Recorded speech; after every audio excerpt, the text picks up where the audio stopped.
So what you've got a biofield in your body. You know? So basically an intelligent energy field. Okay. And this intelligent energy field is part of your biology. So if you want to change your health, a lot of esoteric people are talking about these days about changing your health just through positive thinking. Now that seems like a very flowery sort of concept. What does that mean? What's positive thinking going to do for your body? It's actually changing this information field that we just showed with the phone. So what did the phone actually do to your heart? Because that was your heart field that we influenced negatively. The electromagnetic radiation from the phone caused a destabilization of the energy field around your heart, which made you weaker. And that's why you couldn't hold the muscle strength. I could have pushed anywhere else on your body, you would have been weaker. I could have pushed you over or whatever we would have needed to test. But basically, at that moment, you'd had a reduction of potential strength because your energy field had been weakened. A lot of people don't know that they have these energy fields, and they don't know that they can influence their health by looking after the energy field. Now, this is where talking to your body and talking to your immune system and saying, I'm a healthy individual, you know, not I'm going to be healthy, because that's sort of saying maybe sometime in the future I'm going to be healthy, but saying, okay, I am healthy.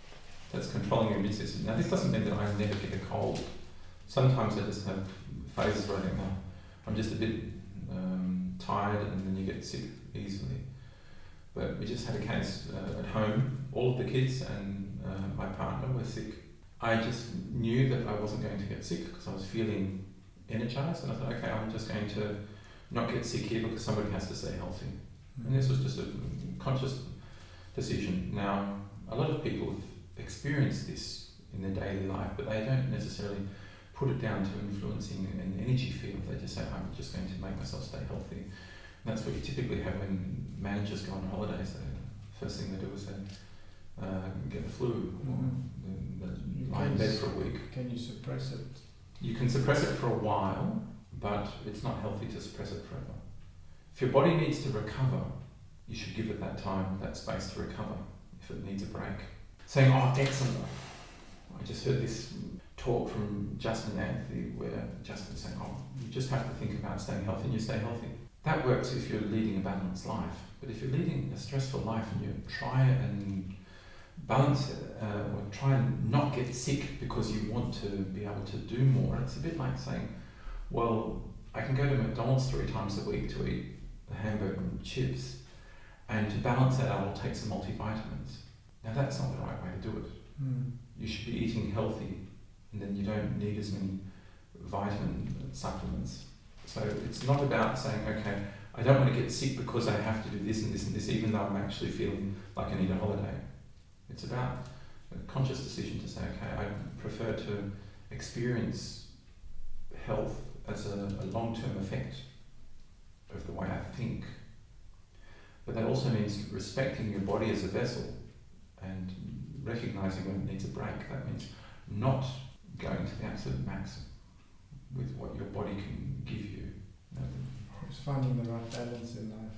You've got some people that you can't even say it. It's got to be so and so many percent has to be resting, and so many percent of your life has to be working. And that doesn't work. Some people have higher energy levels, and I'm sure some of your listeners will have experienced this if they're not one of these people themselves. They're on 120%, 150% power all the time. And they just keep going. But there are other people that say, oh, look, I need my weekend and I want to relax and just sit down and read a book. And that's more normal than the other way around. The people that are always running 150%, they're sort of manager types that are running companies. They actually need that. You know, put them into a forest and they'll chop wood instead of enjoying nature. They always need to be busy doing something. Yeah, they always need to be doing. It's not about judging whether that's right or wrong, that's just the way that person is. But if you're someone who says, okay, I find I need to have time in my life to just be, you know, whether that's just relaxing with a book or walking out in the forest, whatever that might be for you, where you find your balance, where you're rebalancing. that's where you can help maintain optimal health. Yeah. And I'm not talking about disregarding proper nutrition or proper sleep patterns or something like that. I'm just talking about the idea that you can consciously influence your health, especially if you say, okay, I'm feeling a little bit tired and I've got holidays in 2 months, but next week's an important week for me. A lot of people will experience this, and you will just power through. You'll just say, no, I've got to stay healthy for next week, and that's what I'm going to do. And then you might get sick afterwards. So everyone says, yeah, but you're just telling yourself to be healthy. Yeah, but what's actually happening? Most people have experienced this practically with action. Don't have an answer to why it works. And what you're doing is you've got through your thoughts, you're creating a thought field that's in your body, telling your body what to do. So this is, it sounds almost too simple. Sort of, I call them esoteric scientists, parapsychologists, or people that have been working in biology and have seen phenomena which they can't explain. Have sort of started to look in this direction and say, okay, why are there effects happening there? And these people talk a lot about the power of thought. Now, it's something that people say, yeah, that's a very nice idea, but where's your proof? There's one guy that's quite well known, Bruce Lipton. I think he's from America, and he was working at least in the field of microbiology and genetics. And what he reported, I don't know if there were experiments that he was doing or whether he was talking to colleagues, and they noticed that some experiments wouldn't work if they were repeated somewhere else.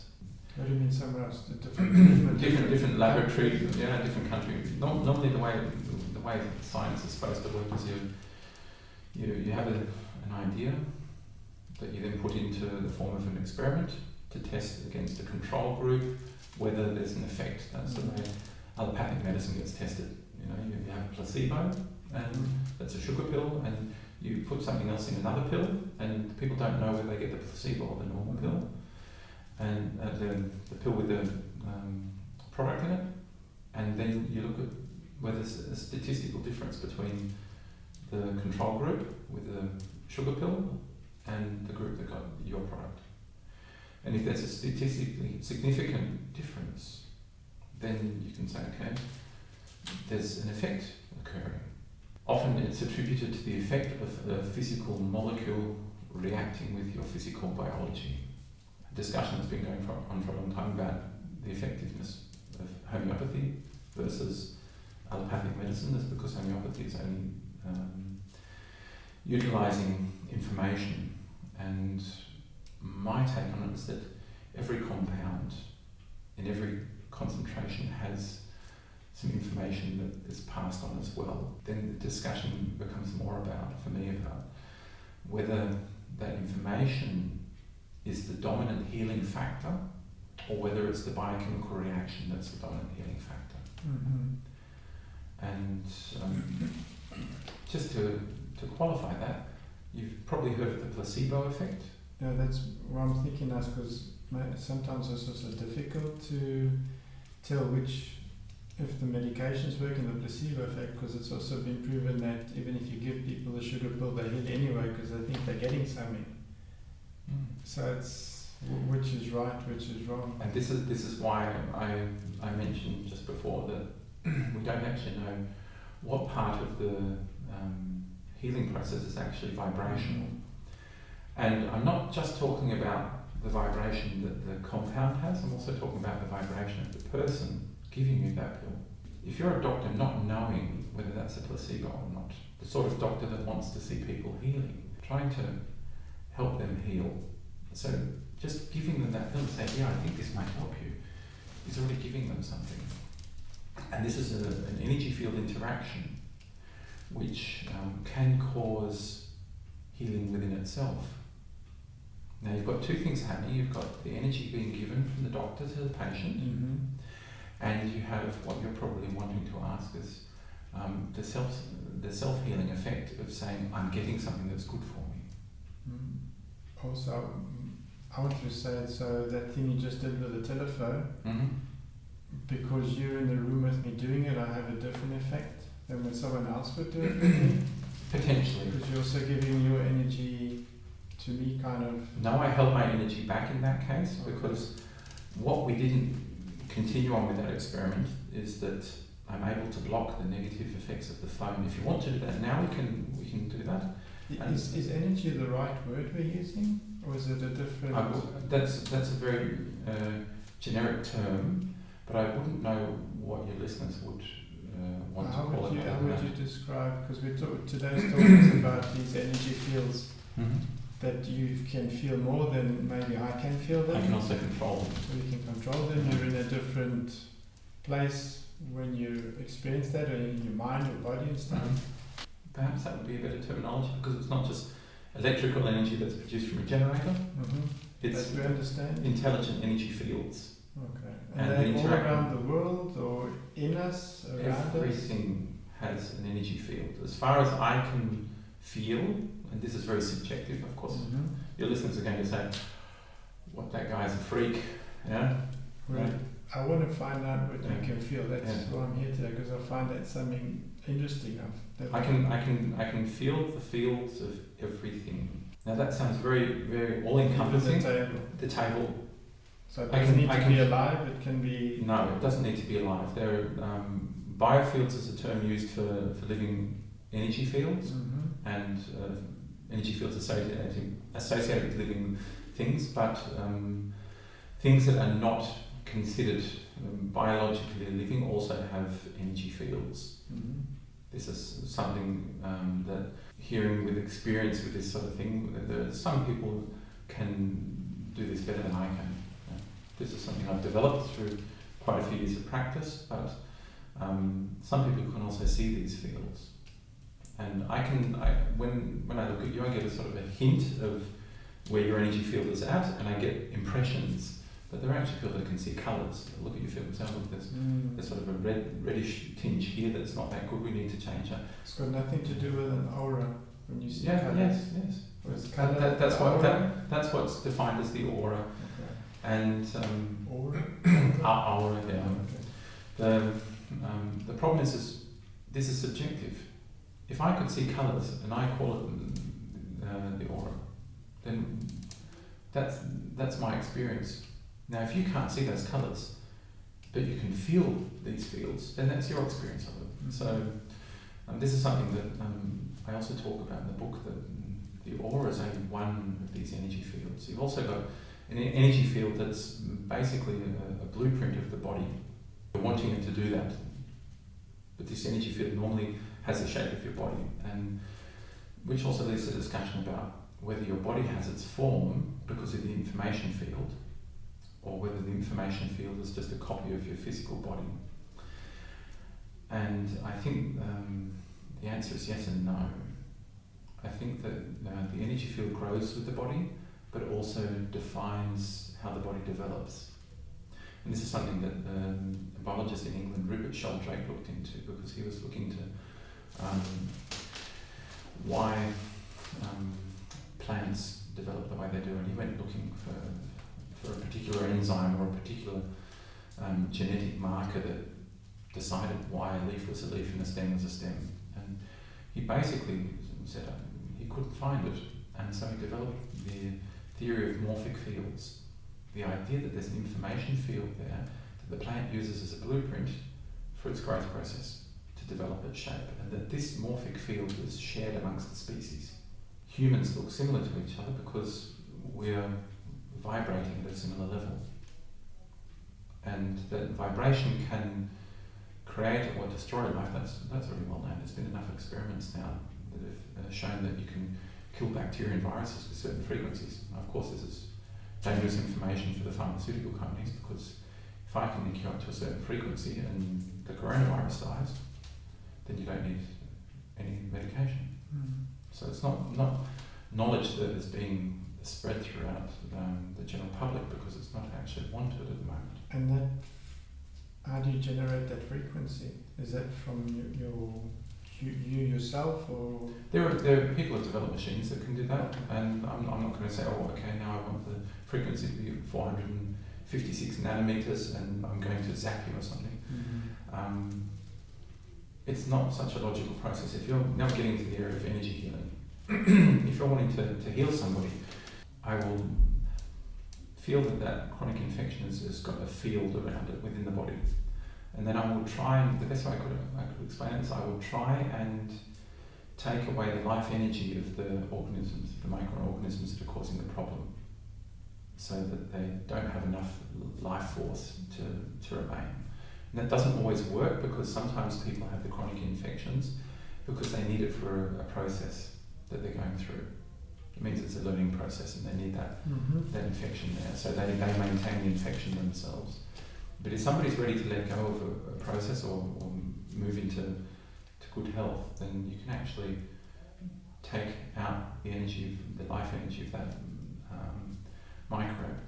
Now this is an important point, because now we're getting into the guts of what the book's about as well. And this is that if you can take energy from a microbe, you can also take it from a person. I've discussed whether I should write this book with a couple of my colleagues, and they were saying it's that information that should be passed on because it can be dangerous. Do you think that we should have held back from inventing the knife because people have died from knife stabs? How many positive aspects are there to having knives in our society? But there are negative aspects. It's a weapon if you make it one, but it's a tool otherwise. So it's the same with working with the energy fields. If you start consciously influencing energy fields around interactions with other people or within yourself, you are using or utilising an extra tool. Now the question is, are you going to go and stab someone and try and get something off them unfairly, or are you going to try and cut them a sandwich and give them something to eat? So it's a very simple analogy, I guess, but it's pretty much at the heart of things. Are you going to use the knowledge about energetic fields to produce an overall positive outcome, or are you going to try and use it for selfish purposes and draw energy from other people to yourself? So you're saying people that sense that energy or that power, that healing power, they can also harm someone with that power and not necessarily just cure them? So my experience has been that I've taught a lot of people about the existence of these energy fields, because a lot of people that come to a practice who are sick give too much energy to other people. That's why they become sick, especially if they're chronically sick. And they may have learned that as a pattern through their family, that that's what you're supposed to do. You're always supposed to be there for other people. And I actually have to teach them to create a discrete energy field around themselves, which is filled up with enough energy so that they stay healthy before they start giving it away. So this means that they have to start thinking about their interactions with other people. This means that where this discussion is going basically is that the energy field interactions between people is, in my opinion, one of the main driving forces. So I'm basically talking about psychological effects that can occur due to energetic interactions. This means, for instance, that if you are a person who's constantly living in an energy deficit, that means you don't have enough energy, and you've only ever learned, it doesn't mean that you're a bad person, you've only ever learned to get energy from other people, then you're constantly trying to take from other people, and you do that intuitively. That means that the way you act around other people, discussions that you create when you're interacting with other people, sometimes have a base motivation to get something out of that discussion so that you feel better, simply because you don't know how to get the energy somewhere else. This means it can define your character. I'm not talking about replacing psychology completely with a theory of energetic biofield interactions. What I'm saying is that the biofield interactions are one of the main drivers of human interaction. And it's an aspect of human interaction that hasn't been looked into much, apart from maybe a few people who are deep in the esoteric scene. This is going further than just saying, I'm just going to tell my body to be healthy and influence my own energy field positively. It's about, where do you get the energy to maintain that good health? And where's it coming from? Now the Chinese were already on the right track, because they developed the theory of getting energy from food, from water and from air. Thousands of years ago. Yeah, thousands of years ago. Tai Chi is a movement form which concentrates on creating a large circle where you're supposed to bind build an energetic circle between your hands. And what they're trying to do with the Tai Chi is open the lungs so that you can draw the energy over through the air. They're talking Tai Chi, translate just means air energy. Yeah, the movements seem to be a lot of how they move and take maybe these fields around them, but maybe without even knowing that they're using the fields, or maybe they know. The Chinese know they're doing that. Okay. Yeah, they call it qi, or the qi is the Chinese word for body energy, and they call it Tai Chi or Tai Chi. That's the actual name of it. They are consciously trying to draw in air energy, and they also do it in masses. Yeah. So, and this is a healthy way of doing it, because you're not taking from somebody else.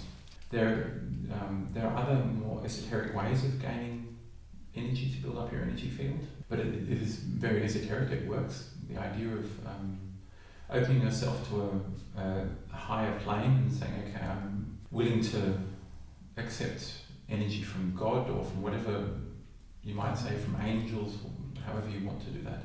You can actually draw an energy into your body. Now, this is something that sounds very theoretical, but I practice this regularly. Whenever I'm doing an energy healing on somebody, and I haven't filled up with energy, or I'm not feeling really top fit, I notice as I'm treating the person, I start to get a headache. And then I open up and draw the energy in, not from the person, from somewhere else, and the headache goes away immediately. And I've actually experienced that my body heats up more when I'm doing energy healing than when I'm doing the Myoreflex therapy. Now, for those listeners that don't know that the Myoreflex therapy is using muscle strength to press onto the muscles of the patient, and you've experienced that, I use quite a bit of strength. In summer I need a fan running, otherwise I start sweating. But if I'm doing energy healing, I actually heat up more, which means that there's more energy moving than if I'm doing physical work. So this is the reason why I then get a headache, because I'm draining myself too quickly. Now what I'm doing is not trying to give that person energy, but just moving the energy around so that somebody else can heal already costs a lot of strength. It's basically a good analogy would be that if you're talking about putting out a fire, you don't try and put out a fire by spitting on it. You don't even try and put out a fire by getting a glass of water, taking a swallow of water and then spitting the water out. What do? You get a fire hose or a garden hose and you spray the water on. The only energy you have to expend is to hold that hose in position. But you still have to hold the hose in position and control where it's going. And if you're doing any sort of energy healing, using your own bodily energy to implant that energy into the person, then that's like trying to spit out a fire. What you should be doing is trying to draw the energy from somewhere else and just redirect it. And not even redirect it through you. You don't try and redirect a fire hose through your body. You just hold it next to your body. That's what you're doing when you're doing energy healing as well, if you want to do it in a healthy way. So you're telling me now that you can not only heal through Myoreflex, that you're using another kind of healing method through these energy fields as well. Yes, correct. And for instance, if I test that somebody's got some problems with food allergies, I've also developed it past the testing phase, because it actually started with my mother. She was having some troubles with her gallbladder.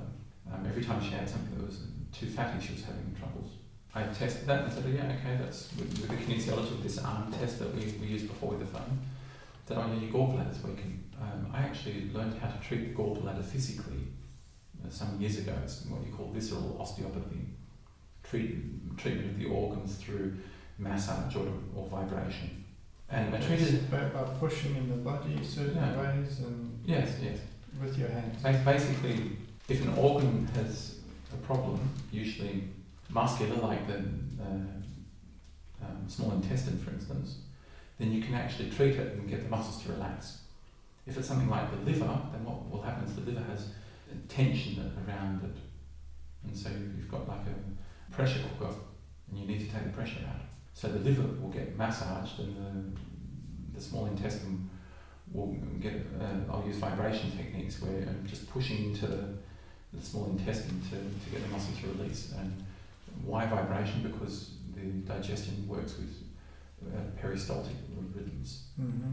So every few seconds your digestion is activated, and that's what I'm trying to do. I'm just trying to find the right pulse frequency with my fingers to get it to relax. And that's different with each person. Just experiment a little bit while you're treating them. So what happened is that I treated her gallbladder, and she was able to eat fatty foods for a while. And it needs to be retreated after a couple of months, but I was able to influence the digestion through this physical treatment. I then went on to try it with some other patients and realised that I was able to treat a lot of intolerances, like gluten intolerance, for instance, by treating the organs. And then I thought, okay, but I'm also versed in energy healing. Let's see what happens if I heal with energy. Where I'm at now is that I will test first whether the person needs a physical treatment of that organ or whether they need an energy healing of the organ. And it's quite often the case that, for instance, someone will need the small intestine treated physically, manually, and the spleen will need to be treated energetically. Now, it's not that I can say it's always that or that, it's just the personal mixture. Everyone's different, and everyone reacts to a different type of treatment. Mm-hmm. And it's something interesting that I experienced as well. I don't know if we talked about it in the last podcast, but a few years back I started where I was starting to feel these energy fields a little bit more intensively. I started looking at the effects of the Myoreflex therapy, the muscle treatments on the energy fields. And I was noticing that if I felt a blockage in the energy field and then I treated the muscle, that the blockage would disappear. Because of the physical... Because of the physical treatment. Yeah. Then I thought, okay, well, theoretically, if that's an interactive system, I should be able to clear the energy field of the blockage and the muscle relaxes, and that's exactly what happened. How do I know that I was having an effect on it? Because it didn't work on joints. If there was a tension field that I could feel around the joint, if I tried to take out the tension field around that joint, it didn't work. The joint stayed tight. Now, I soon found the answer to that problem. It's because the joint was blocked because a muscle nearby was blocked. And so the joint was blocked because it was being compressed by a muscle. Okay. So what I was seeing there was that the muscles, or you should say basically the physical body, was reacting to the energetic treatments as though I'd done a physical treatment on it. And the other way is also correct.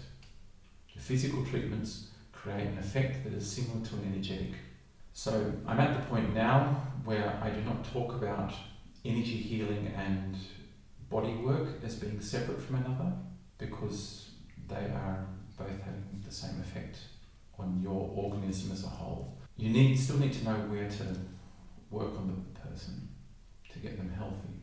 That's the trick of healing anybody. That's the questions you ask in the beginning, was probably what's happening, what you're feeling, how long, you kind of sense where it's coming from. And so the feeling and working with these energy fields and seeing the interactions, the effect that they have on the physical body, and with having the background knowledge that theoretically there should be interactions between the people, I started looking at whether I could create these interactions further away from the person. For instance, not just with my hand next to their body, whether I could stand at the other side of the room and have an effect, or whether, and I started talking to colleagues about this and started testing it across larger distances. And then you get into a branch of energy healing where that person isn't even in the same town. And that sounds very esoteric, and for somebody who hasn't experienced it, it sounds like it's hocus pocus. Mm-hmm. I'm not even going to defend that. Mm-hmm. That's something you have to have experienced to say this. It's not just a placebo effect. Mm-hmm. But I was able to have somebody further away, and I could change a certain frequency, and they'd say, now I'm getting a certain colour from you. And the colour fit to the frequency change. If you look at the frequency of colours, you can go from infrared to ultraviolet. You've got a lower frequency than ultraviolet has, and in between you've got the normal colour spectrum. And the higher the vibration I was sending to that person, the more they were going towards blues and violets in their experience of what I was sending them. I didn't tell them that I was sending it, I just said, what do you feel is coming in now? And then I go back to a green or a red or something, and they pick it up. And but only to people that are aware of these.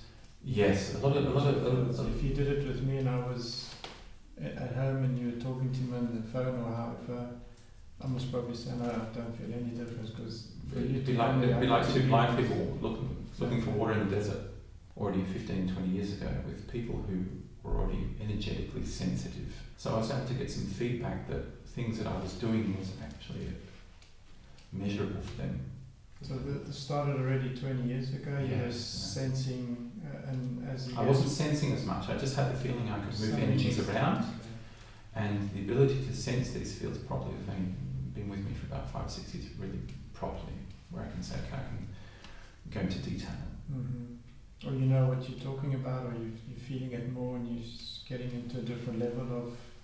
Did you? I don't want to get too far ahead of your talk now, but you also mentioned something that there are these kind of type of gurus or people that are like maybe have the most energy and they know how to work with it, that they can start, like you just said, moving energy around the world to different places and to different people. Is that what you're saying, that you can heal someone that's further away from you? So, Or send, not basically heal them, send them certain kind of energy for them to get better. so this is the thing, Anthony, everyone can do it. But if you don't know that that's possible, then you don't start doing it. Or you need to believe in it. No, you don't. No, you don't need to believe in it. I mean, the power of positive thought. You have to feel like you're actually doing something. Saying, I'm going to send some positive energy to a politician who's making a bad decision to hopefully get them to make better decisions. Yeah. If you don't know that the energy fields are there, and you say, oh, this sounds like ridiculous. But now we get to a point where we have to question what people have been doing for thousands of years in a more structured way, and that's pray. Prayer is a form of sending energy. Now, it's not just because that you're only talking to God. But what Prayer is is more self-healing, not. But people say, I'll pray for you. And there are even religious groups that actually pray for their members. If the member's having a problem, they will try and pray for them. Basically, all you're doing is you're giving it a framework to say, okay, we're going to have a lot of people sending positive thoughts to one individual so that that individual gets healthy again, or can create a better life, or can make better decisions, whatever it may be that is trying to be influenced. And all I'm talking about is taking away the rules surrounding how you do that. I'm talking about how it may be occurring scientifically. Now then you get to the question of what is prayer, how I'm actually creating something. You're saying, oh yeah, you can pray for someone across the other end of the world, but how do you know that it's not just rubbish? Mm. How do you know that something's actually getting there? And how do you explain that in physics terms? Quantum physics is something that's unfortunately not really well known in broad society. It's more the scientists still Yeah, that part of it, and it's in a lab somewhere. And a lot of physicists tend to become very religious, or they believe in not religious. That's the wrong term. They believe in a higher order. They start to believe more in God because they say it can't be that the universe is working so orderly, because that's what we're seeing as the opposite of chaos. The idea that you can send energy, I can only tell you that I have experienced that energy can be sent and gained from further away. unless it hits me and I feel it, then I can say, yeah, he's only talking about it. If I don't experience it myself, and No. I can't say it's working. I've never done this on camera, but I don't see any reason why it won't work. Okay, so we do the same test as before. So put your hand up, the other hand on the heart. I'm going to press the arm down, you hold against it. Okay, so strength is there, strength is good. So now you take the phone, put it on the heart, hold again. Okay, strength isn't there, you can see that. Just going to change something in your energy field, if that's okay.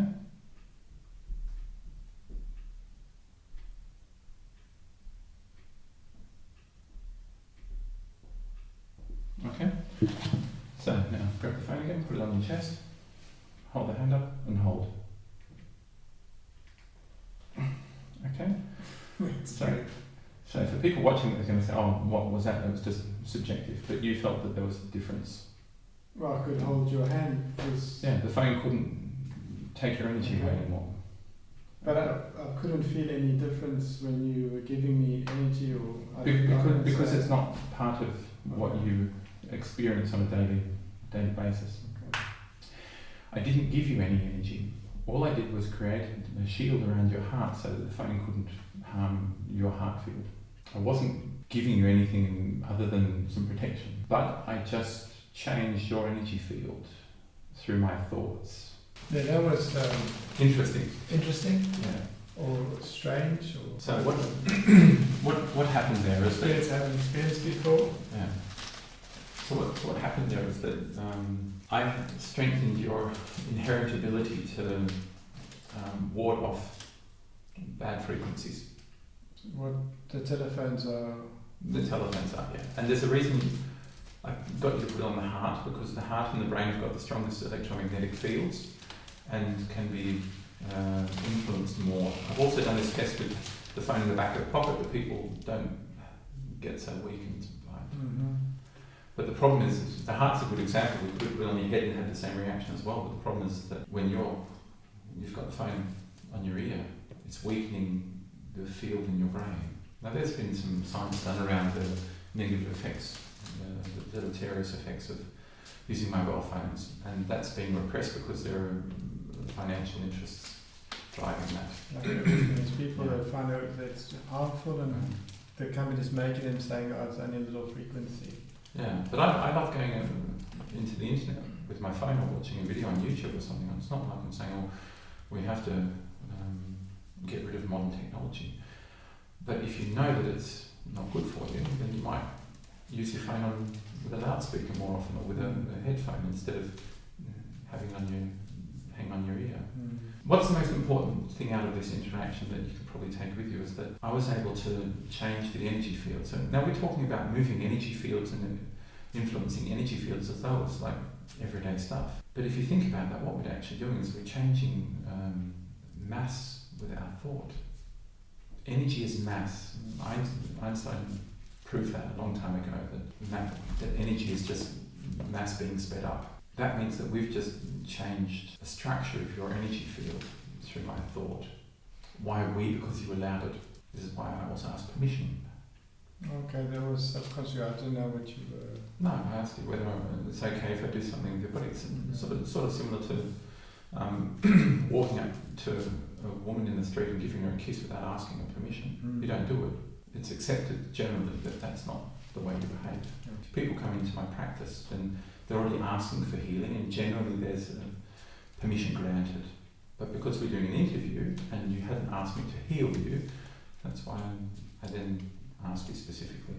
Even though theoretically, if you come in for a healing session, you've already given permission for me to do the energy work on you. Without you even asking it. Yeah, and the reason, and this is something that some healers may get their knickers in a knot when I say you don't have to ask permission to do energy healing on people. I think it's What's more effective when you ask first than just... It's if that person, there's if you're going into an emotional field, it may be good to get that person, to warn that person that something's going to be happening. But I would argue that healing should just be called healing. Not energy healing, not body work. We've already talked about the interaction between the physical and the energetic systems in the body. So you're always having an effect on the energy system.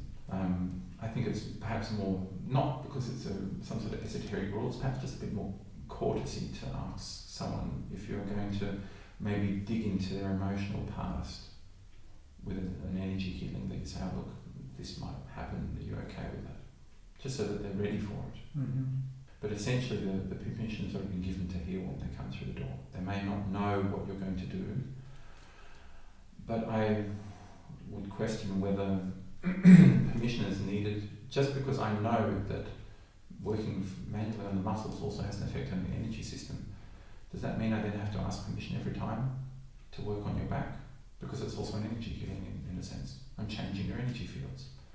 Because somebody doesn't know that, they don't ask permission. What harm has been done? Somebody still came in wanting a healing, and that person didn't know they were doing a quasi-energy healing. At least that was an energetic component to it. So there was no harm done. Just because I know it doesn't mean there's going to be harm done if I don't ask.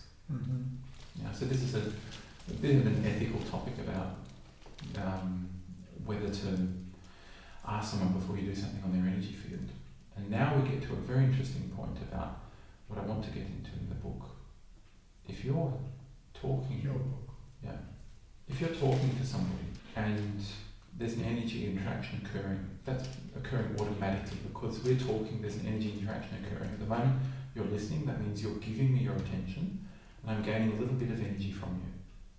If I don't allow you to speak at all, then you may, depending on the topic, you may walk out of here feeling drained and say, oh, God, that's a lot of work talking to Justin, he just takes the whole time. So what happens if you notice that there's something occurring? I can, because this talk is a lot about listening to me, at the same time I can still give you some energy without having you talking. If I'm consciously affecting the energy fields, I can create balance, even though there may be a disbalance in the amount of words being exchanged. Now in doing so, I am changing your energy field. Do I need to ask permission to do that? I'm doing something good for you. That's a very interesting question. Do I need to ask you your permission to take energy off you by not giving you some energy back?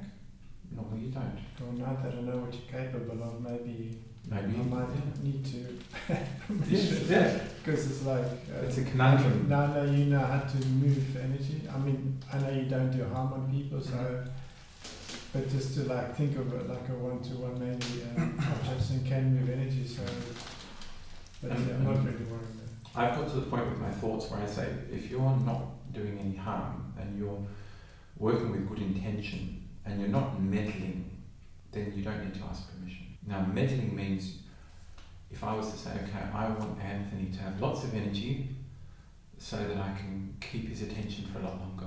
That's my ego wanting you to stay awake so that you can listen to me. That comes from you, how you use it. Yeah, that's meddling. Abusing. Abusing, perhaps, yes. So if my intention is to create a conversation with you where we both leave feeling energized and both take something positive from it, then I've done no harm. So now we get to the core of energetic interactions between humans, and that is that it always depends on what your intention is. Are you stabbing with a knife, or are you cutting someone a sandwich to have something to eat with you, perhaps? Are you creating a weapon out of it, or are you creating a useful tool? And humanity is definitely far on enough now. We're seeing that in the corona pandemic, that there is a lot more empathy being created and a lot more people asking the necessary questions.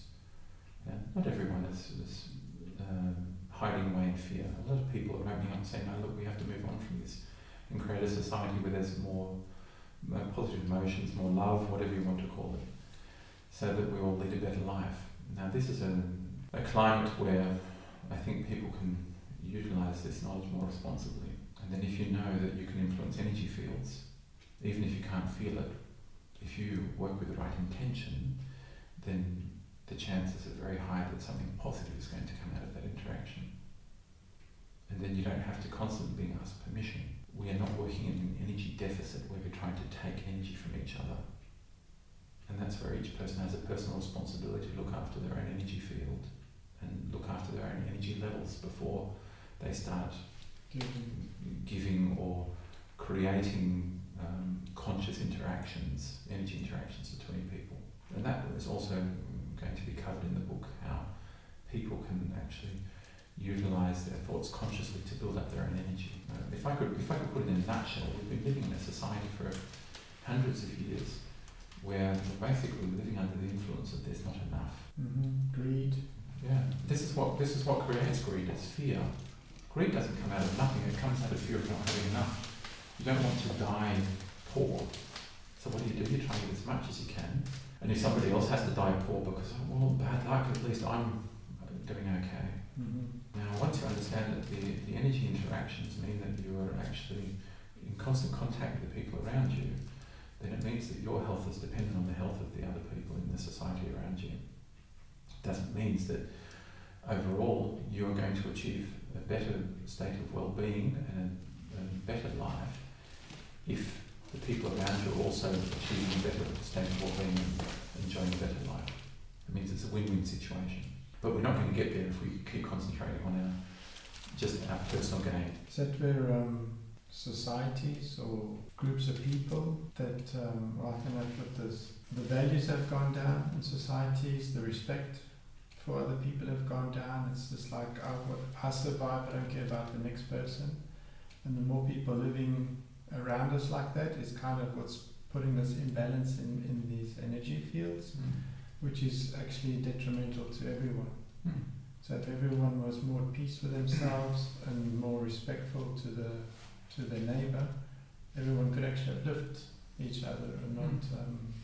You wouldn't need to go out and worry about getting stabbed in the evening or getting shot or robbed. And now with this pandemic going around, everyone's in fear and everyone's starting to... A lot of people are in fear. I don't know if everyone's in fear, but a lot of people are in fear, yeah. And that's why the reactions have come out that the people have gone violent because of, it's just the fear. But you also see neighbours going shopping for each other. You know, it's not just all bad. There are some positive things happening as well. Yeah, I'm just trying to find a way how to put this into... Conceptually, how that's working at a societal level, you mean? What you have at the moment with the pandemic is a global problem that's being solved globally without people going to war. And this is I think, a very important aspect of the development of society currently. Even though you may be seeing that at a localised level to a degree, there are always going to be people that are going to be living more for themselves and more in fear and more in greed.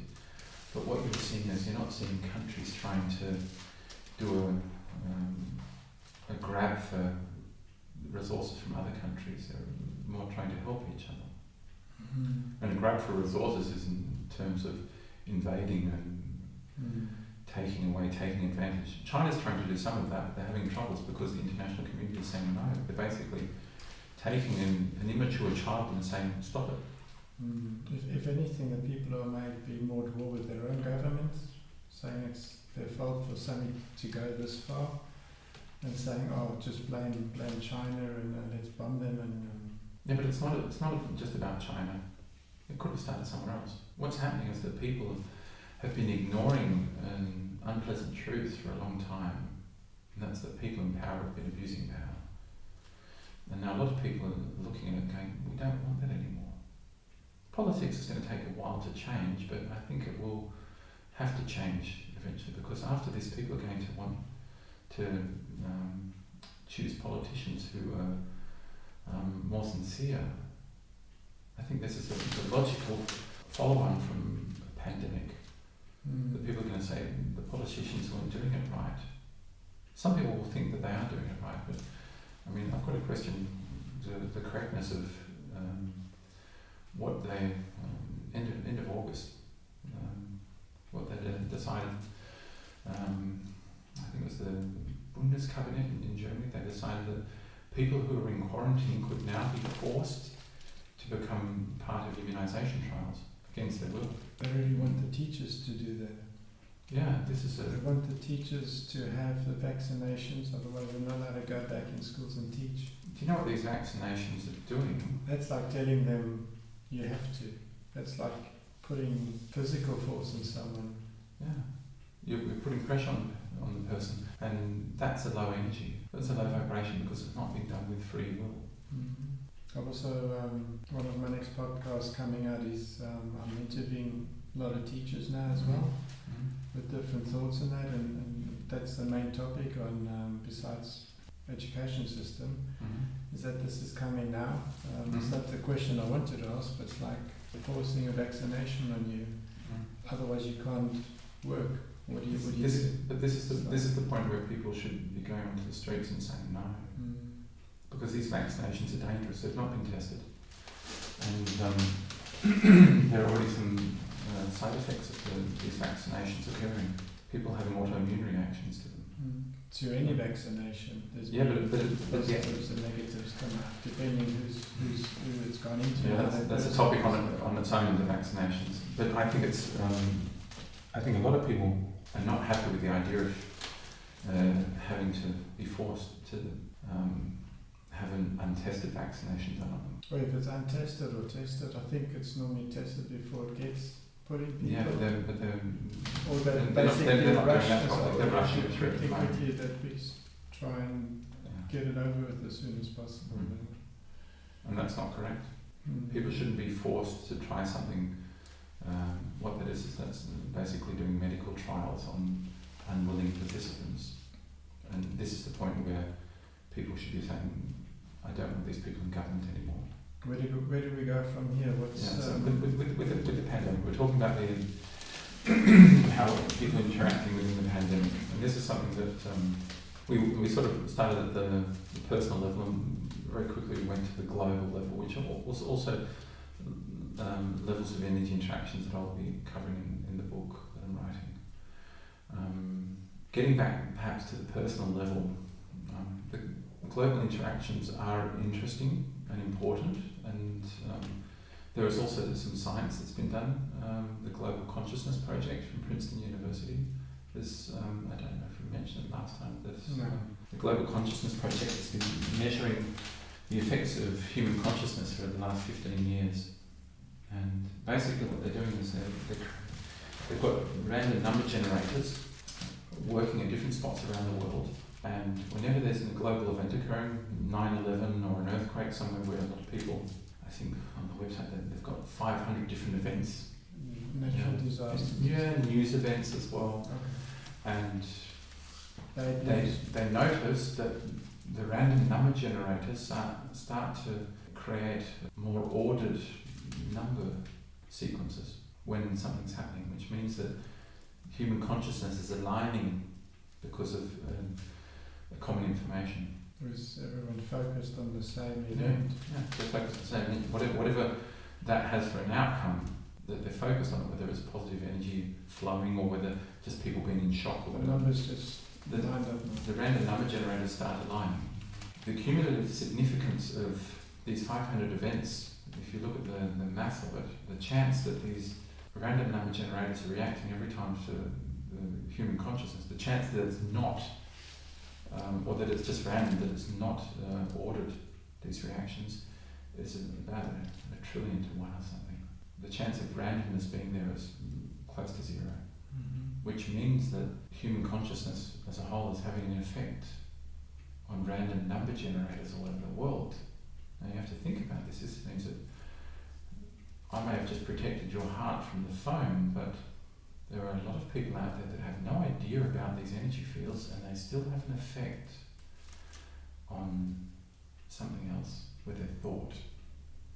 This is really important because a lot of esoterics talks about the power of thought and you can create things, but there's not that much proof out there. Well, they also say the healthy mind, healthy body, so your thoughts, if they're positive most of the time and you have positive affirmations, you can create a better life for yourself. So but how do you measure that?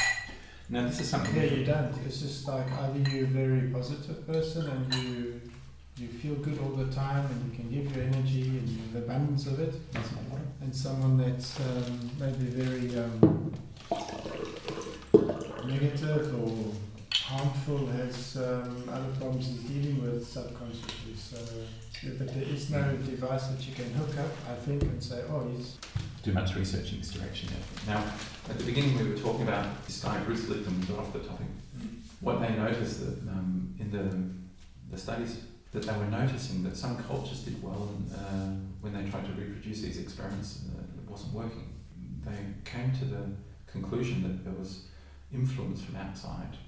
And they realised that the researchers were influencing, through their thoughts, the researchers were influencing the outcomes of the culture experiments, which means that we're also able to can influence how bacteria grow. This is quite an interesting phenomenon because we have bacteria in our digestive system. So if we start putting positive thoughts into our body, we're not just changing an information field, we're also potentially helping the symbiosis in our digestive tract through positive thought. So this means that you've got more than just one way of increasing your health. You're also the first thing is to not see your body as separate from the rest of the world. It's not a fight against the environment and all the microbes on all the surfaces. Basically, you're just trying to keep the balance in your body and keep a healthy symbiosis running with the microbes in your body. You've got more foreign cells in your body than your own cells.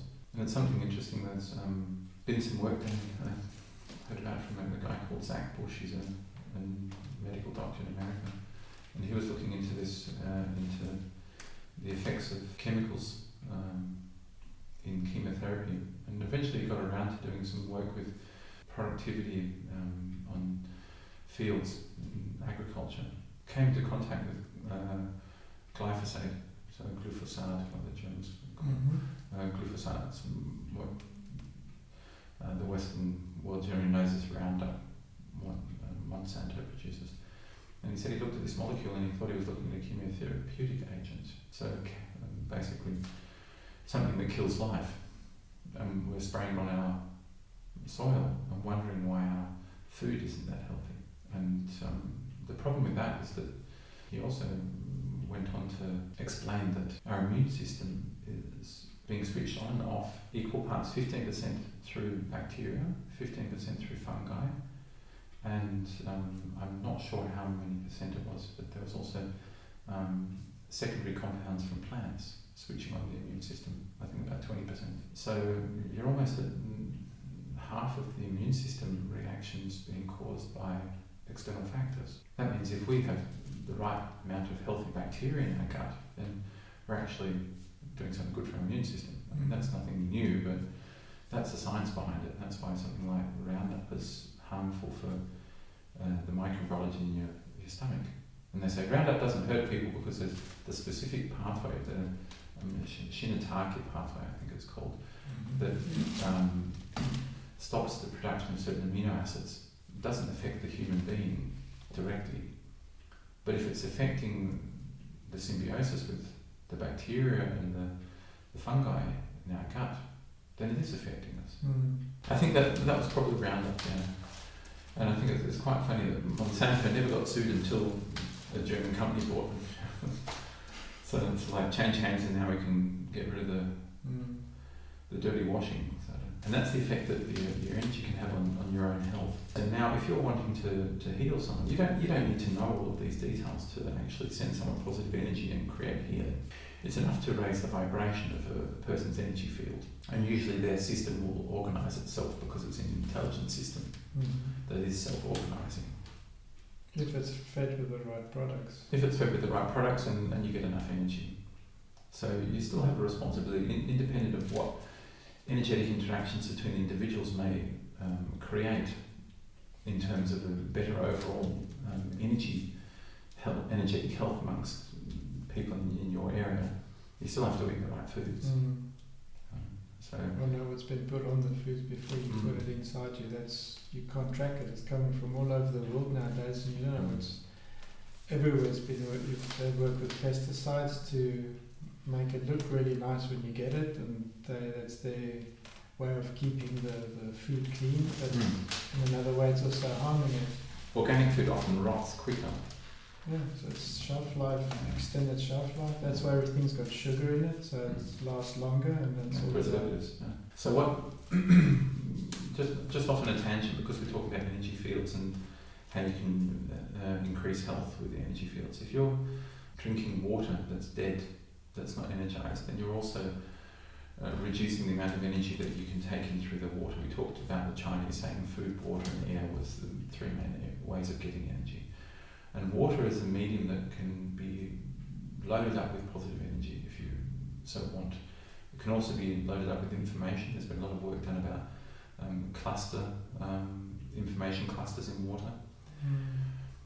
And why mention that on the back of the Roundup, Monsanto, bad gut, healthy gut issue is because I spent a lot of years looking into revitalising water and ways of doing that, because I'm also I started in the field of aquaculture and worked a while in the aquarium industry and was interested in how to influence water positively in that way.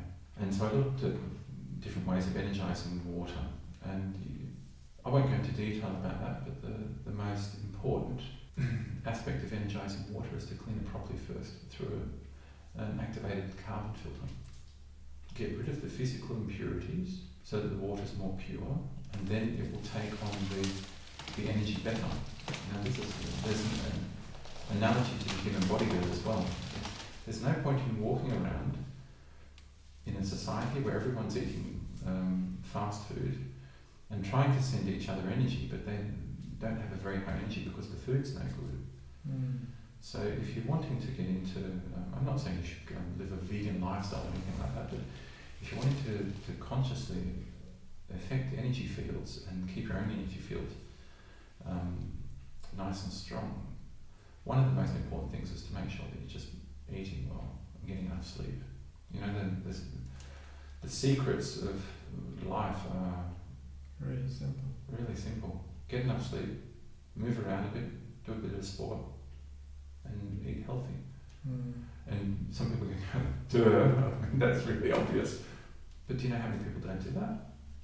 Because of modern stress in society, and we're not doing it. Our lives have been, I keep finding we're going more and more away from living natural lives and peaceful lives in a way. And it's interesting what you're saying about the water. I've heard from an Indian guru who mentions that the water travels millions and millions of kilometers till it comes through your faucets, and you were mentioning how much elements and information this water's taken along with it. And there's some Indian cultures who believe in like having the water rest first overnight and only drinking it the next day when it's calmed down. And pressure isn't good for water.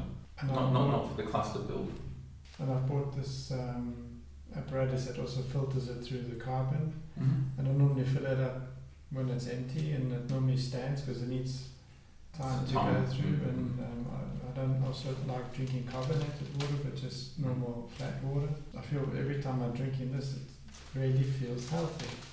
It's the fact that I know it's been filtered or it's been standing overnight, and I've never thought of water that way, but I know that drinking fizzy water maybe it's like having a sweet, it tastes nice when it goes in, but it's... Carbonating water is a way of keeping it from going bad on you, because bacteria don't want to grow. Do you know what happens to the pH of water when it gets carbonated? It goes down. Okay. It becomes more like an acid. And bacteria don't like growing as much in an acidic environment.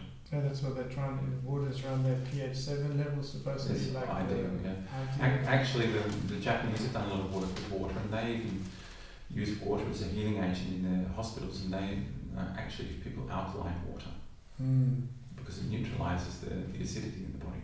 And this is something that the healing properties of water, I think some Asian cultures are further ahead than the Western cultures.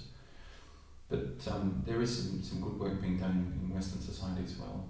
Water is a misunderstood element. We're talking about water being in a certain way, so if we can treat our water good, and we're finding right ways to control it and have it, is that like saying we have an energy field that we're concentrating on now, and this is something good? If we can find a way to bring it into our food as well, into our societies, into our well-being, that if we can channel energies into all certain different types of things around us, is that where it's going? That is a direction that is a direction we should be moving in more.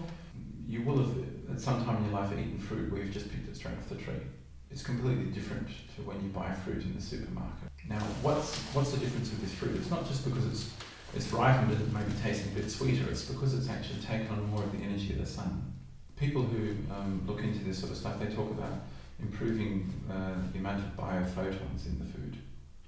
Basically, they're saying the amount of sun energy that the food has increases if it's spent more time in the sun. And basically, the sun is one way of loading up food with energy. If you're having to load up your food with extra energy, it's because it's not been produced optimally to start with, which is a potential way of balancing out a deficit. But it's actually more ideal to buy locally grown stuff that's just been picked. That's why I like going to the markets here in Backnang. Or growing it yourself in your or garden. growing it yourself, yeah. To know where it's coming from, and if they say, okay, that's a capsicum from Spain, then you know it's been sitting in some sort of greenhouse, hiding away from the sun, and in a very controlled environment. It's still growing in the earth, but you don't know whether there's that much nutrition or actual biophotons or life energy in that food. I thought growing it in a greenhouse. It's a protected way of getting the plant to grow well. Without any, or maybe does our food need the extra bugs and life and everything around it to be more with one with nature, or is it like you're making it sound very very esoteric, as though it's just an energetic thing. It gets back to basic biology though, and that you have to think about how many nutrients the plant can actually uptake through its roots. And to have a healthy soil where the nutrients are available, you actually need a working ecosystem with biodiversity of plants, because the different plants have different root systems and crack open different minerals and other elements out of the earth, and die and rot back into these minerals and other carbon-based nutrients are then there for other plants to take up. So you have a process of keeping the soil healthy.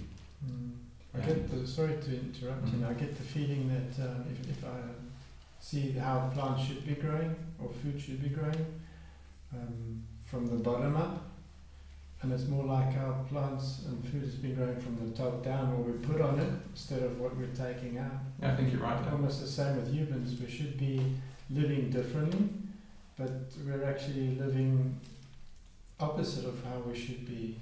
We're living very much in our heads, Yeah. and not enough in our bodies, I think would be perhaps a way of expressing that. And it doesn't mean that we have to give up modern society to do that. It just means that we have to perhaps reorient ourselves to what's more important in life.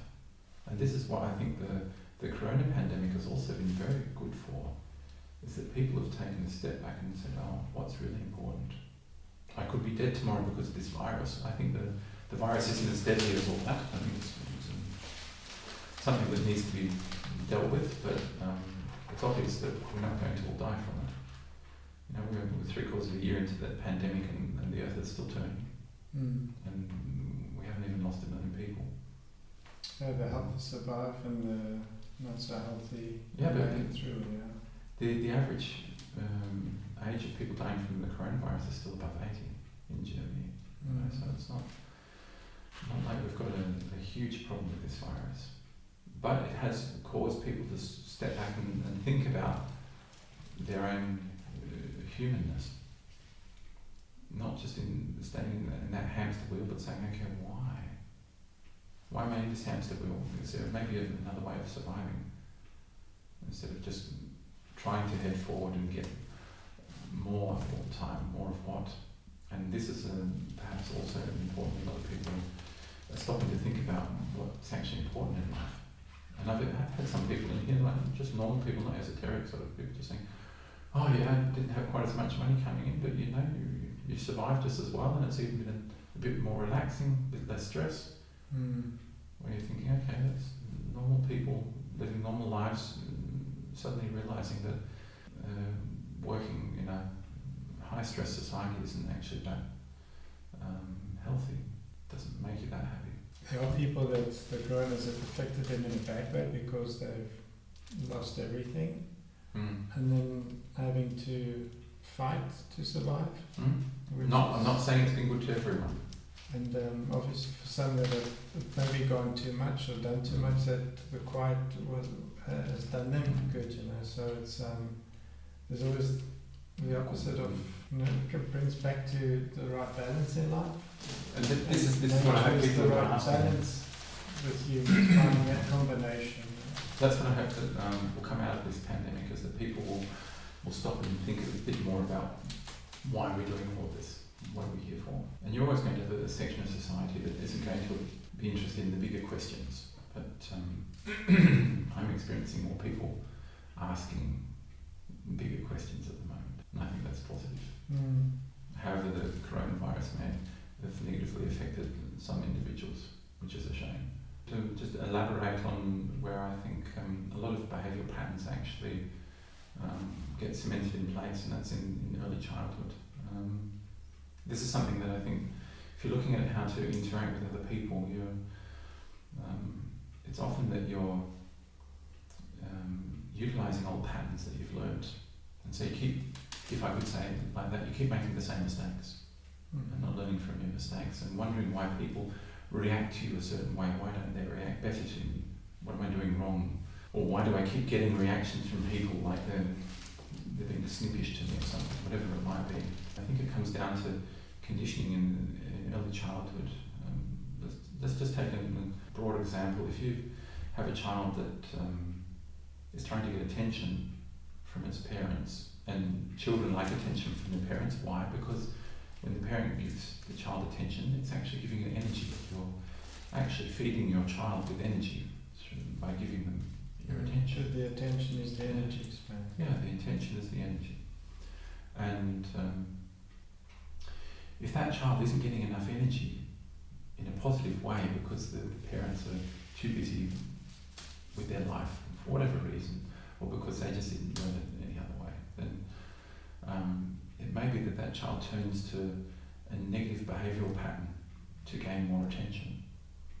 That means the child doesn't do this on purpose, but for some reason a glass falls off the table and breaks, and suddenly all of the attention is on that child. Mum or dad's having a huge go at the child for doing that, but that attention is being lapped up. It's like the child's going, oh no, but okay, keep doing it. And so what happens maybe a few days later, the glass gets pushed off the table, and it wasn't an accident. And mum comes again and says, what are you doing? The child goes, excellent.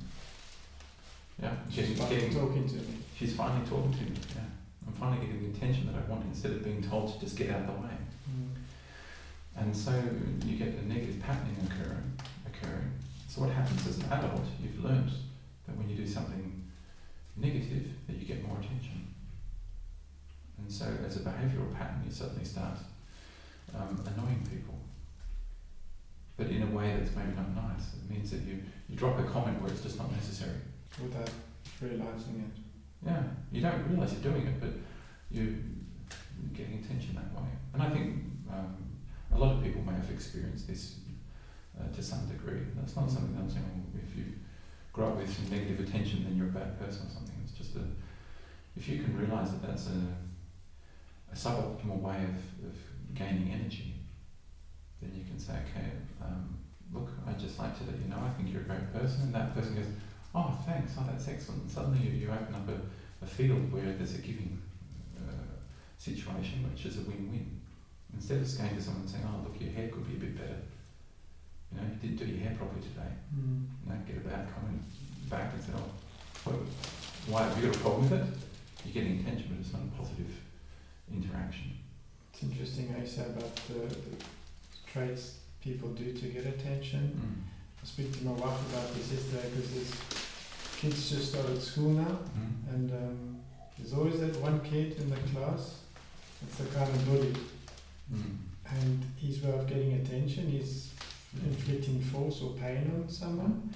Maybe he's needed to do that at home as well to get kind of a reaction, and he just takes it within his normal. What usually happens is this child isn't allowed to say anything at home. They get repressed.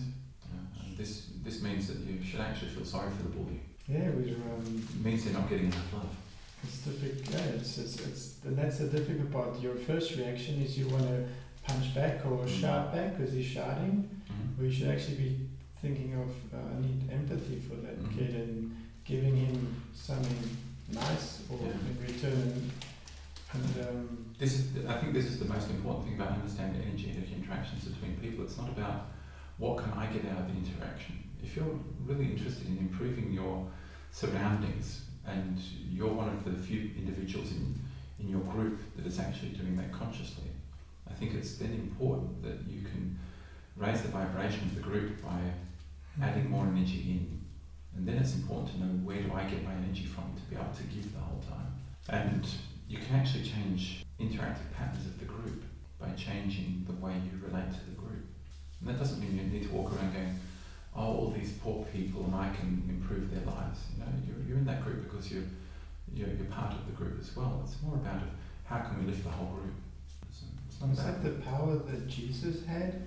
I think everyone got so afraid of him that they actually went to killing him because he started becoming, he's just sharing the energy, or am I going into different... No, we're getting into an interesting topic there because I've got an opinion on this. Obviously I wasn't not in this lifetime. I can't say what Jesus was. If someone has the power to heal and to have followers and start a great movement that made other societies so afraid of him and rather take him out before he takes over us, or is that... I think what you have, if you look at any of the great masters, and it doesn't matter which religion you're looking at, Jesus or Muhammad or Buddha. So masters in religion? Masters in religion, or however you want to define that. But people that have been considered above average in terms of their spiritual powers. And Jesus, I think, or Muhammad fit that bill. I haven't read the Bible, I haven't read the Quran, so I'm not a specialist on this, but I have talked to people that are belonging to both religions, and basically what I get out of it is that both of these masters were basically preaching the message of love, independent of judgment. They were saying the same. Pretty much, yeah. People interpreted something different. Yeah, but people are people and they interpret things from their perspective, and that means that a message of love can be turned into a message of fear. And I think this is what organised religion sometimes is responsible for doing. And it very much depends on who is passing on that message, but it's something that if you're looking at the rules of the day, they're seeing somebody spreading the message of we're all love, we're all sons and daughters of God and energetically equal. One. Yeah, we're all one. And suddenly someone in a position of power says, actually, I like my position of power, I like being considered something better than the rest. And I don't want people coming up here and telling me that I'm not worth anything. So what do? You repress the competition. And I think that's just a basic human response. And that's from people that are living in fear again. You know, we're getting back to the point of not having enough. Some people can't give up power. They're losing out on something. Greed born of fear. The fear of not having enough is causing them the problem. And so what do? They kill the messenger. And we're in a time now where people are spreading messages of love and they're not being shot. They're not being killed. At least not everywhere in the world. There may be some isolated incidents. You don't hear everything. You don't hear everything that occurs. You can't possibly digest all of the information that's being produced worldwide at the moment. But generally what I'm hearing is that people aren't being penalised for talking about creating love and well-being. Yeah, maybe because everyone's taken a step back now because of what's going on. Doing less harm than we used to kind of doing in our daily lives. Everyone's like kind of stopped or gone into hiding more, not wanting to interact with other people, and that's kind of maybe rebalanced all these, what if you could say rebalanced the channelings of all these energy fields. You've got to think if somebody's constantly being drained at work because they're being mobbed, suddenly home office is looking very attractive for them. It's a chance to recover, to realign themselves. I think there is. Till it starts again. Yeah. So I mean, everyone has their own lives in their own hands. They should decide what's good for them or what not. I think people also being given more space, physical space around themselves. You know, the idea of staying apart from each other so that you don't contract a virus from somebody. I think from an energetic field perspective, there are positives and negatives to this. The negative aspect is that we're not having the close interactions with family and close friends as much as we'd like. The reaffirmation that that person is important enough that you want to let them into your personal field. The other aspect, the positive aspect, is that even in crowded living areas, that people are keeping more space, more distance, and it means that if you have an energy field that you are not consciously keeping healthy, you're not having to worry about people coming into your personal energy field as much as they were, which means that you're able to conserve a little bit more energy perhaps. That I can relate to. For me at the moment I'm feeling more at ease as well. I'm obviously have work stress and everything, but I've been, because of the, I don't know, you experience the pleasure of going shopping now where there's no one pushing you through the aisle. You have, it's slower, it's more comfortable, it's really enjoyable now, and not having to walk through when you're in a train or something, you want to get out somewhere, there's always that, everyone's walking more alive. It's just, I was even driving a car the other day thinking, am I subconsciously stopping further away from the car in front of me? Because you want to keep your distance, where before you were a bumper to bumper, it was more stressful, so everyone's kind of... So that's an interesting point about the car and about the shopping, because that's also an aspect of the personal energy fields.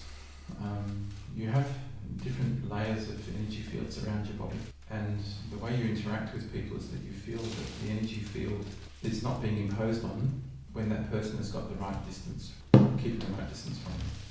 That means that if you're in contact with a stranger, you don't want them coming into your personal space. Now it's even been psychologically... My bubble, is that saying we have? Yeah. Everyone has their bubble. Some people's bubbles are here, some are here, and... It's been looked into in psychology, and they even call it personal space, but without giving it the name of an energy field. They just rephrased it differently. Yeah. Now I've done this dozens of times in the practice. I can show you where your personal space starts or ends, according to how you understand that, because I can feel the barrier as a field barrier, and I can also say where you'd like a stranger, where you'd like friends, and where you'd like family, how close you'd like to allow them to you. That's different in each country and in each society, because if you're living out in the country, for instance, and you go to Stuttgart, the Stuttgart people are used to being a lot closer to each other.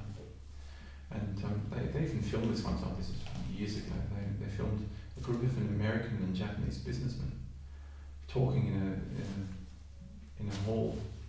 And if you sped up the tape, it was like watching a dance where the American businessmen were constantly moving away and the Japanese were chasing the Americans everywhere.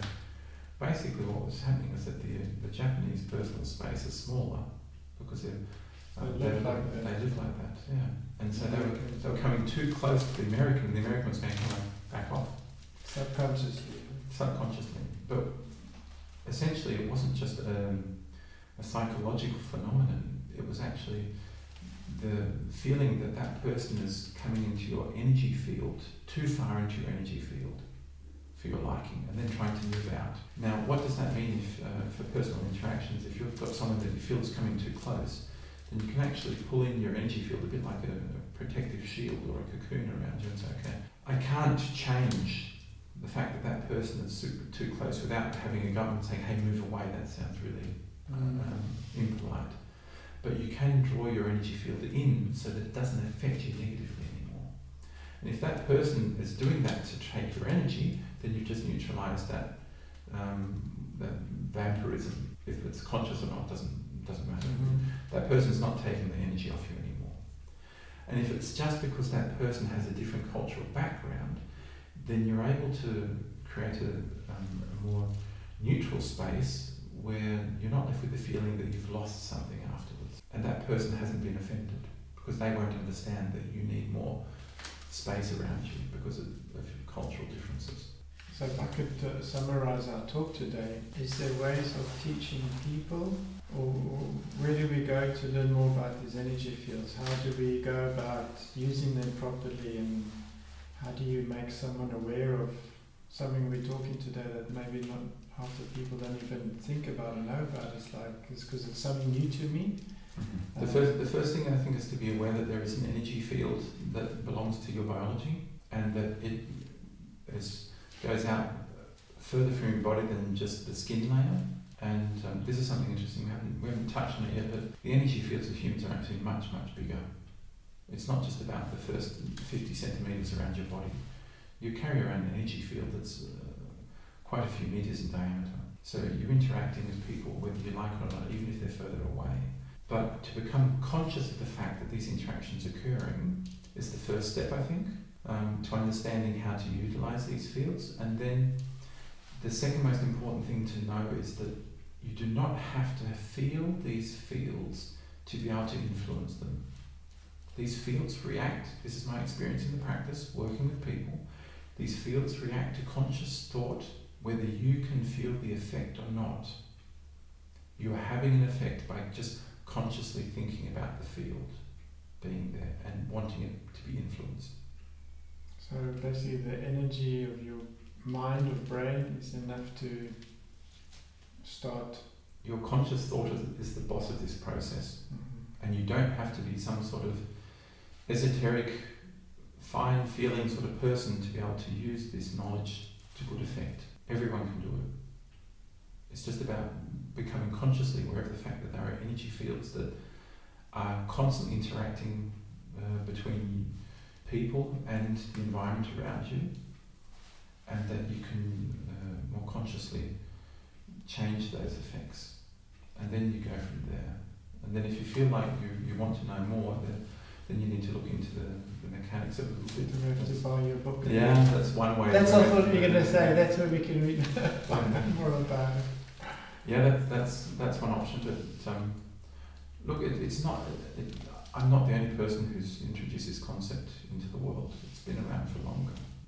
It's more than just a theoretical concept for me, because I'm able to feel these fields and use the interactions. And you're also putting it into your practice, into your daily practice of feeling. And I mean, I know more now than before, because before it was just mentioning it, and now hearing more about it, or hearing your idea or your way you explain it, I think it's telling me I need to be more aware of what I think, when I think, and how I think, or how I put my thoughts across to other people. And the power of thought becomes something different once you know that there's action. And if I know it's sorry? If you're creating energy with your thought, the power of thought, that saying, suddenly becomes... Or knowing, through the thought I can use it, or how I can use it according to the person sitting in front of me, or further away, or just thinking of someone further away. I'll definitely be waiting for your book. Yeah. Hope it, I don't know how long you still need, or how long it takes. Yeah, I still need a few months. I'm not there yet. But you've started your process, and I think it's a way. I mean, if someone writes a book, they're basically taking thoughts and ideas that's been inside of you and putting it outside of you, and giving that information to other people. Because otherwise you need to sit down and have this conversation with the millions and millions of people. Yeah, that's something. So book spreads it quickly, media spreads it faster, the podcast, more people can hear about it, and it's an interesting topic. I think it's fascinating. I think it's got the potential to change how humans interact with each other. That's the power, and it's maybe our leaders should be more aligned with those think patterns, that change. They obviously have the power to change people, or you need someone to listen to you, that and my hope for the future is that people become more aware of these energy field interactions, and that they will also require more honesty from the politicians. I think that politics can also be influenced positively through the power of thought, if you so wish. I mean, isn't your thoughts? We have thoughts, and then we verbally say what we think. So it has to start with your thoughts. That energy of your thought is used in a good way, and then you should put it out into societies and or people or neighbours or people around us. So and then it's always that balance of the politicians are you're either corrupt or you say one thing, you do another, and it's very, very difficult. And that's why it's so important to have great leaders around us that basically keep us calm or in place, or that we all don't go crazy if all the politicians want to get their ways and abuse the power. But that's complicated. The humans are complicated. We're living with different thoughts, different societies, different religions, different cultures, and that's what's making this imbalance around us, I think. It makes life interesting.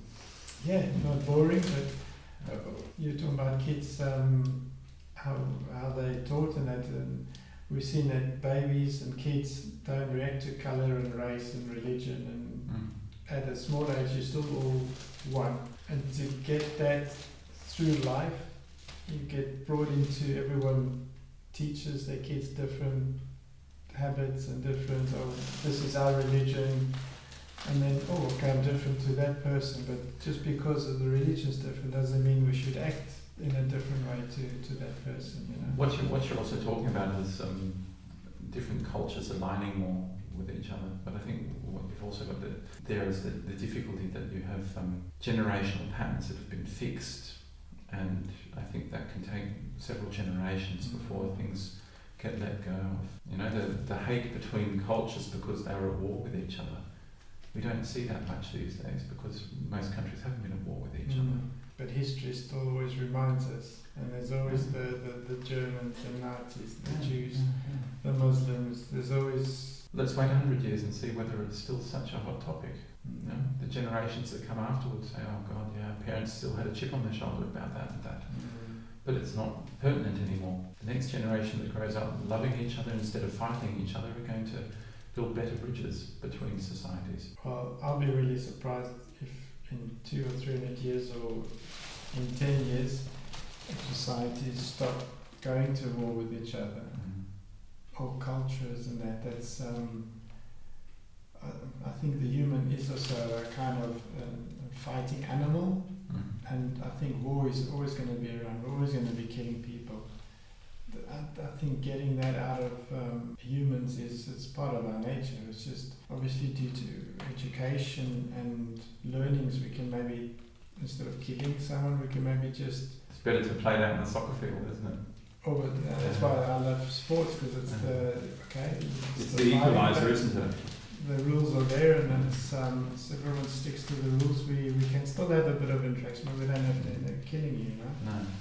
Who knows? I mean, it's the globalisation brings a lot of uncertainties with it, and we're still not at the end of that process. So, what becomes of society as a whole? I think people need to let go of the fear of losing their culture and understand that they can keep the culture in their hearts. They don't have to give it up. And once you lose the fear of losing your own culture, then you stop becoming or holding xenophobic sort of thoughts in the back of your mind. That's why I like that movie, Artificial Intelligence. That societies became so, if I remember the movie correctly, that at the end how humans developed into such a super race where there was actually more peace, and because of that they had a phenomenal life. And they basically, the movie is made kind of backwards, where they discover how societies were millions and millions of years before, like what we used to now. And it's just crazy that how humans developed, you know. And I don't know if we're any different to the Neanderthal age to now, or are we any different? Wearing better clothes. Wearing better clothes. The languages, I'm sure that they spoke to each other in their language and it's just developed. But I think humans have got the potential to develop into something better, something bigger. And I'm noticing in recent times that more people are waking up also to these fine energy systems, to the esoteric side of life, if you so want to call it that. I think there's a potential there that's being slowly realised, but it's going to take time. I see a bright future for humanity. I don't think we're going to end up in a quagmire of a third world war with nuclear waste everywhere. I think we've passed that stage. It's up to you that everyone around Backnang starts learning. Exactly. Everyone the right energy and we'll take it from them. We'll start spreading. Exactly. All right. Everyone does a little part. Thank you very much for the interesting talk today. No worries. And I don't know if there's what the next subject's going to be about. I find you're a very highly interesting person to speak to. You have thoughts and ideas that your normal person doesn't really wake up and start talking about, and I find speaking to you really also uplifting, maybe because you give me good energy afterwards and I feel great. I'll just go talk to Justin, I'll be great for the next few months. And when I'm feeling down again, I'll come back for the next interview. But really nice that we'll talk. Followed up on this one, and I'll be... It's a very complex topic because we're talking a lot about the human condition and what makes you who you are, you know, because that's the core of your being, spirituality or religion, and how that relates to your physical body and how you experience yourself. There's some very deep and meaningful sort of things. You can go and talk the whole day about it. It's fascinating. Sure, we'll definitely keep it for next talk. I'm excited to go home and try the telephone on my wife and my kids and see if it works. Theoretically, it should work. Does that mean telephones are, with this 5G coming out, could that be harming us even more? Or does it affect these energy fields around us in a way? Or is it, are we stronger than these man-made energy fields? Yes and yes. 5G definitely affects human biology, but I think if you're able to consciously influence fields, you just saw that I was able to shut down the negative effect of your phone, of my phone. That was my phone, but it would have been similar with your phone.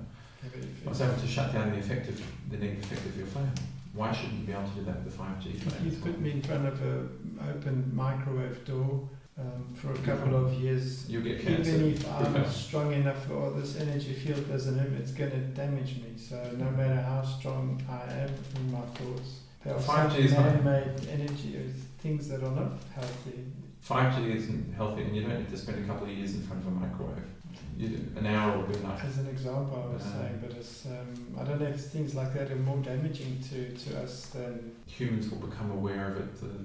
The further we push the boundaries, the more ill health that gets created by that. The more people will start asking, is that the right way? Yeah. So first we have to end up killing ourselves. Oh, that was the wrong way, now we'll... Humans are a bit simple like that. I think we have to go to the extremes and find the limits of what people are willing to accept. To get better. Before we say, no, that's not the right way. So it's basically you have to learn the hard way first. It's a bit like going to war and saying, oh, that didn't work. We'll try it a different way. Crazy. Now let's spread love. Yeah. Thank you very much. Okay, no worries. Wonderful. Cool.